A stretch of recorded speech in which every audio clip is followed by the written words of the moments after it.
Andy Stoker, what are the marks of a good society? The marks of a good society, only I'm afraid about 25 seconds each. Difficult.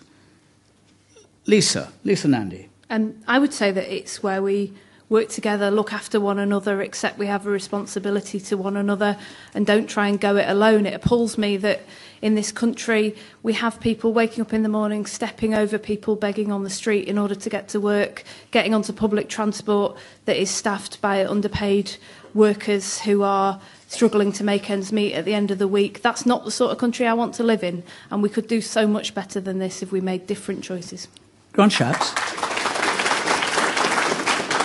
Well, I agree that the mark of a great society is one that cares for the most vulnerable people in society. So there have been some changes that have been made, for example, that people won't know about. If you see somebody who's rough sleeping, in this country, they now have a right to expect a hostel on the second night. And you can bring help to them by going to streetlink.org.uk, you can download the app, you can call the number, and you can bring them help. So a mark of a good society is one that cares passionately for people who are most in need. Thank you. Molly Scott-Cato.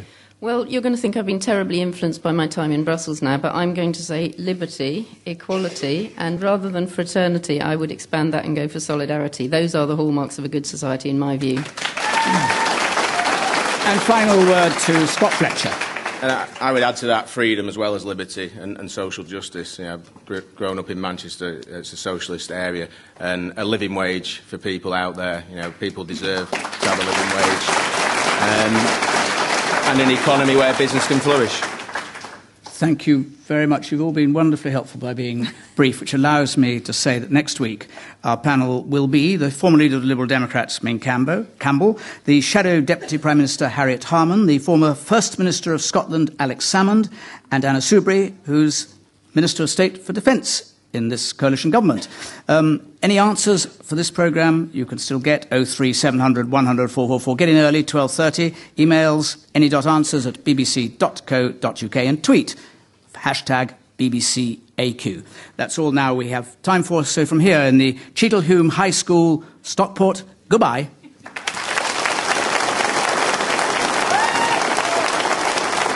Any questions came from the Cheadle Hulme High School in Stockport. On the panel were entrepreneur Scott Fletcher, Shadow Cabinet Office Minister Lisa Nandy, Green MEP for South West England Molly Scott-Cato, and Conservative Party Chairman Grant Shapps. The chair was Jonathan Dimbleby and the producer was Lisa Jenkinson.